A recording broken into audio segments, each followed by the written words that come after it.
Now 24th paragraph. कोई पत्ता नवल तरु का पीत जो हो रहा हो, तो प्यारे के दृग युगल के सामने ला उसे ही। कोई पत्ता नवल तरु का पीत जो हो रहा हो, तो प्यारे के दृग युगल के सामने ला उसे ही। धीरे धीरे संभल रखना और उन्हें यूं बताना, पीला होना प्रबल दुख से प्रोषिता सा हमारा। धीरे धीरे संभल रखना और उन्हें यूं बताना, पीला होना प्रबल दुख से प्रोषिता सा हमारा। कोई पत्ता नवल तरु, नवल तरु अर्थात नवल अर्थात नया, तरु अर्थात पेड़, पीत पीत अर्थात पीला, तो प्यारे के दृग युगल, दृग अर्थात आंखें, युगल अर्थात दोनों, दोनों आंखों के सामने उसे लाना। यदि पेड़ का कोई नया पत्ता, कोई पत्ता नवल, यहाँ ध्यान दीजिएगा नवल वर्ड पत्ता के साथ जुड़ेगा, तरु के साथ नहीं। तरु मतलब पेड़, कोई पत्ता नवल, कोई पेड़ का नया पत्ता अगर पीला हो रहा हो, कोमल सा पत्ता पीला हो रहा हो, तो मेरे श्री कृष्ण प्यारे के सामने, आंखों के सामने उसे लाना। धीरे धीरे संभल रखना और उन्हें यूं बताना, और उसको धीरे से उनकी आंखों के सामने संभाल करके रखना और उनको बताना, पीला होना प्रबल दुख से प्रोषिता सा हमारा, कि जिस प्रकार से ये हरा कोमल पत्ता, नया पत्ता जब निकलता है बेटा तो उसका क्या गुण होता है कि वो हरा होता है, छोटा सा होता है और उसका रंग हरा होता है, धानी कलर का, और उसके बाद धीरे धीरे पत्ता हरा होता है। उसके बाद जब वो सूख जाता है तब वो पीला होता है। तो नया पत्ता जो है कोमल पत्ता, नया पत्ता जो होगा वो कोमल होगा और उसका रंग हरा होगा। लेकिन यहाँ पर पत्ता कौन सा वो कह रही है, ऐसा पत्ता जो नया भी हो, छोटा सा भी हो और पीला हो रहा हो। तो ऐसा करके तुम ये दिखाना कि जब से तुम गए हो, पीला होना प्रबल दुख से, कि राधा क्या है, राधा की उम्र यहाँ पर बहुत ही कम है, राधा की उम्र यहाँ पर बहुत ही कम है। और वो ये बता रही हैं कि मैं नव युवती हूँ, मतलब बाला, इसके पहले उन्होंने अपने आप को बोला है कि मैं कम उम्र की हूँ, तो मुझे सुंदर दिखना चाहिए, बढ़िया दिखना चाहिए, खूबसूरत दिखना चाहिए, लेकिन मैं उनके दुख से पीली होती जा रही हूँ। और एक शब्द यहाँ पर आया है प्रोषिता। तो उस दिन मैंने आपको बताया था एक दो लेक्चर्स पहले कि जो नायक होते हैं, जिस समय श्री कृष्ण के व्यक्तित्व का वर्णन बता रहे थे उस समय बताया था कि जो नायक होते हैं वो 5 प्रकार के होते हैं और जो नायिका होती है वो 8 प्रकार की होती है। तो प्रोषिता वो नायक कही जाती है, वो नायिका कही जाती है जिसका पति प्रवासी हो, प्रवासी अर्थात विदेश में रहने के लिए, परदेश में रहने के लिए कहीं गया हो। तो वो कह रही है कि तुम यहाँ पर वही प्रोषिता शब्द वो यूज़ कर रही हैं और कह रही है कि तुम यहाँ ये बताओ, कि उनको ये बताना श्री कृष्ण को कि मेरा पीला होना दुखी होकर के उसी प्रकार से है जैसे कि एक प्रोषिता नायिका का है। वो प्रोषिता नायिका जो कि जिसका की पति विदेश में गया है। यहाँ देखिए मैंने सब वर्ड्स लिखे हैं।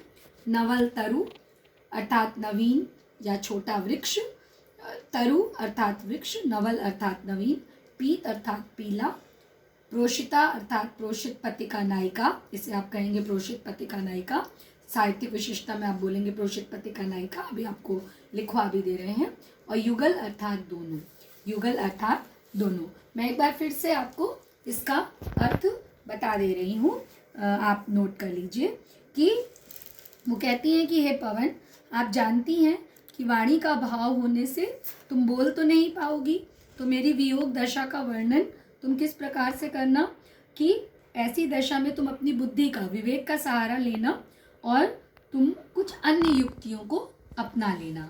कैसा, तुम ऐसा करना कि किसी वृक्ष के मुरझाए हुए, तुम ऐसा करना कि किसी, आपको जब स्टार्ट करना होगा पैराग्राफ तो आप इस तरह से लिखेंगे कि तुम ऐसा करना कि वृक्ष के किसी मुरझाए हुए पीले पत्ते को उड़ाकर प्रीतम या प्रिय कृष्ण की आंखों के समक्ष ला करके डाल देना और उनका ध्यान उस पीले पत्ते की ओर आकृष्ट करना, उनका ध्यान उस पीले पत्ते की ओर आकर्षित करना और उसे बार बार उड़ा उड़ा कर भूमि पर गिरा देना और उनसे उन्हें यह व्यंजित करना या यह बतलाना कि जिस प्रकार से यह पत्ता मुरझाकर पीला पड़ गया है, उन्हें यह व्यंजित करना या यह बताना कि जिस प्रकार से यह पत्ता मुरझाकर पीला पड़ गया है, उसी प्रकार तुम्हारी प्रिय राधिका प्रोषित पतिका होने से या प्रोषिता होने से विरह विरह व्यथा में व्याकुल होकर के पीली पड़ रही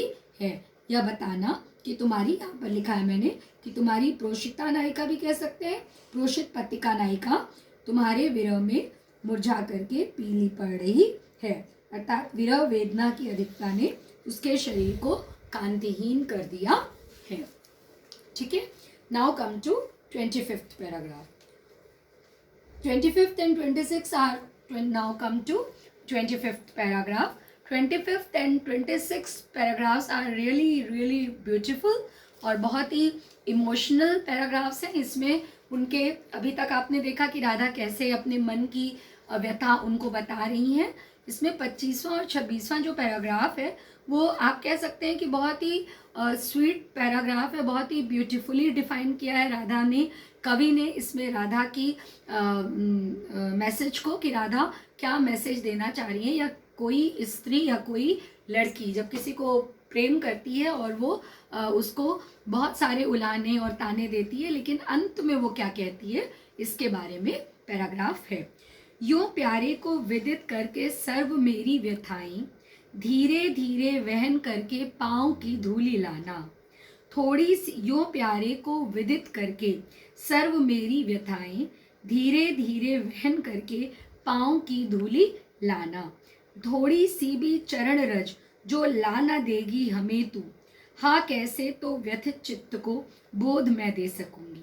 और वो क्या कहती हैं कि तुम प्यारे को धीरे धीरे, विदित अर्थात बताना, विदित का मतलब होता है बताना, सारी चीज़ें उनको बताना, और सारी व्यथाओं के बाद धीरे धीरे विदित करना सर्व मेरी व्यथाएं, कि सारी परेशानियां मेरी उनको बताना। और क्या करना, जब तुम वापस आना तो धीरे धीरे वहन करके पाँव की धूली लाना। धीरे धीरे वहन करना अर्थात बहा करके उनके चरणों की रज, उनके पैर की धूली ले आना। थोड़ी सी भी चरण रज जो ला न देगी हमें तू, तो थोड़ी सी भी, अगर तुम थोड़ा सा भी चरणों की धूल, चरण अर्थात पैर और रज अर्थात धूल, अगर तुम वो भी मेरे लिए नहीं लाओगी श्री कृष्ण की, हाँ कैसे तो व्यथित चित्त को बोध मैं दे सकूंगी। तो बहुत दुखी होकर के कहती हैं कि यदि तुम इतना भी नहीं करोगी तो मैं अपने चित्त को कैसे बोध दे पाऊंगी। यहाँ देखिए मैंने अर्थ लिखा हुआ है, चरण रज प्रिय के या पैरों की धूल, और उसके बाद वहन करना, धारण करना, धारण करना। अब यहाँ देखिए ये क्या कह रही है, फिर से मैं आपको बता दे रही हूँ कि यदि कि इस प्रकार से तुम क्या करना, मेरे प्यारे श्री कृष्ण को मेरी वेदना से, मेरी विरह व्यथा से तो परिचित करा ही देना। और जब वो वहाँ से लौटे, और जब तुम वहाँ से लौटना तो लौटते समय धीरे धीरे गति से प्रवाहित होना, मंद मंद गति से प्रवाहित होना, और प्रियतम की, मेरे प्यारे श्री कृष्ण की, मेरे स्वामी की चरण रज अर्थात पैरों की धूल को भी लेते आना। यदि तुम ये उपकार, ये थोड़ा सा काम मेरा कर दोगी तो मैं बहुत तुम्हारी कृतज्ञ रहूंगी। और यदि तुम थोड़ी सी भी चरण रज ला करके मुझे दे दोगी तो मैं उसे अपने व्याकुल चित्त को ढांढस बंधाऊंगी उससे, और अपने व्याकुल चित्त को समझा करके धैर्य धारण कर लूंगी। अगर तुम ऐसा करोगी तो मैं अपने व्याकुल चित्त से उसको उस चरण रज को अपने शीश पर धरूंगी, और थोड़ा सा जो मेरा व्यथित हृदय है उसको सही कर लूंगी। ठीक है, तो ये इसका अर्थ है। Now come to the last but not the least paragraph जो इम्पॉर्टेंट है। ये आज जो मैंने तीनों पैराग्राफ्स आपको बताए हैं, तीनों पैराग्राफ्स आज जो मैंने आपको बताए हैं, 24, 25, 26 बताया, 23 भी है। इसमें लास्ट के 3 पैराग्राफ्स 2-2, 3-3 साल बोर्ड में पूछे गए हैं। पूरी होवे न यदि तुझसे अन्य बातें हमारी, तो तू मेरी विनय इतनी मान ले और चली जा।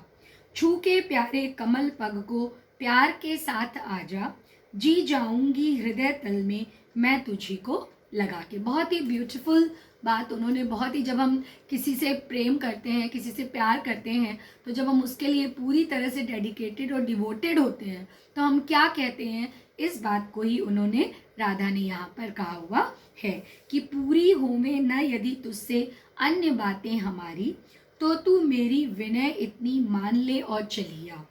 छू के प्यारे कमल पग को प्यार के साथ आजा, जी जाऊंगी हृदय तल में मैं तुझी को लगा के। कि और जो बातें मैंने पूर्व में तुमसे कही कि तुम जाना, लोगों को सुखी करना, कृषक ललना की को हवा का झोंका देना, या फिर जा कर के श्री कृष्ण को तुम कैसे पहचानोगी, और उसके बाद तुम श्री कृष्ण को क्या क्या दिखाना कि उनके कमरे में जो चित्र होंगे उनको दिखाना, उनसे श्री कृष्ण को मेरी हालत बताना, कभी कमल को जल में डुबा करके, तो कभी पीले पत्ते को दिखा करके, तो कभी लता को दिखा करके, और कभी गोकुल वासियों की व्यथा बताना, देवकी और यशोदा और नंद बाबा की व्यथा बताना। लेकिन वो लास्ट में कह रही है कि यदि तुम इतनी पूरी होवे ना यदि तुमसे अन्य बातें हमारी। तो मान लीजिए लास्ट के 2 पैराग्राफ आ जाते हैं बेटा, या लास्ट का पैराग्राफ आता है एग्जामिनेशन में, तो आपको वो सारी चीज़ें जो अब तक मैंने बताई हैं थोड़ा सा एक सिंपल रूप में लिखनी होंगी, एक समरी टाइप में, कि अगर वो सारी चीज़ें ना हो पाए तो तुम क्या करना, तो तू मेरी विनय इतनी मान ले और चली जा। तो तुम मेरी इतनी सी विनय मान लो और चली जाओ, छू के प्यारे कमल पग को प्यार के साथ आ जा। कि तुम जाओ, तुम हवा हो, तुम्हारा कार्य है, तुम्हारा गुण है कि तुम प्रवाहित होती हो और एक स्थान से दूसरे स्थान तक बहुत ही सुलभता से चली जाती हो। तो तुम क्या करो कि छू के प्यारे कमल पग को प्यार के साथ आ जा, कि तुम जाओ उनके चरण रूपी कमलों को छुआओ, उनके कमल रूपी चरणों को छुआओ और आ जाओ। जी जाऊंगी हृदय तल में मैं तुझी को लगा के। कि तुम अगर और कुछ भी नहीं कर सकती हो, चरणों की धूल भी नहीं ला सकती हो, तो तुम इतना ही कर दो कि तुम जाओ और मेरे प्रिय के कमल रूपी चरणों को छू के आओ, और फिर मेरे हृदय में बस जाओ। तो मैं अपने हृदय में उनके चरणों को छू करके जो तुम आओगी, और फिर जो मैं तुमको स्पर्श करूंगी उसी से मैं जी उठूंगी। यहाँ मैंने हृदय तल का अर्थ बताया है। हृदय में एक बार फिर से ये पैराग्राफ मैं आपको बता रही हूँ कि राधा पवन को अनेक प्रकार के संदेश देती है। इसमें आप प्रसंग थोड़ा चेंज होगा कि आप लिखेंगे, अगर ये पर्टिकुलर पैराग्राफ पूछा जाता है आपसे, तो आप लिखेंगे कि राधा पवन को अनेक प्रकार के संदेश देने के पश्चात अंत में उनसे बहुत ही भावुक होकर के और बहुत ही संवेदनशील होकर के और अत्यंत भावुकता से प्रार्थना करती है कि हे पवन, मैंने तुमसे जो अनेक बातें कही हैं, यदि वे पूरी ना हो सकें तो मेरी एक प्रार्थना अवश्य पूरी कर देना। तू मेरी विनय मानकर मेरे प्रिय के पास चली जाना और उनके चरण कमल का स्पर्श करके लौट आना। तू मेरी विनय मानकर मेरे प्रिय के साथ चली जाना और उनके चरण कमल का स्पर्श करके लौट आना। मैं तुझे ही अपने हृदय से लगाकर प्रसन्न हो जाऊंगी।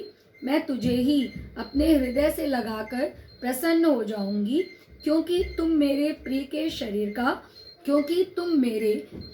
शरीर का स्पर्श करके पवित्र हो चुकी होगी। मैं तुम्हें ही हृदय से लगाकर प्रसन्न हो जाऊंगी, क्योंकि तुम मेरे प्रिय के शरीर का स्पर्श करके पावन हो चुकी होगी। ओके, तो इतना आप समझ लीजिए। Thank you.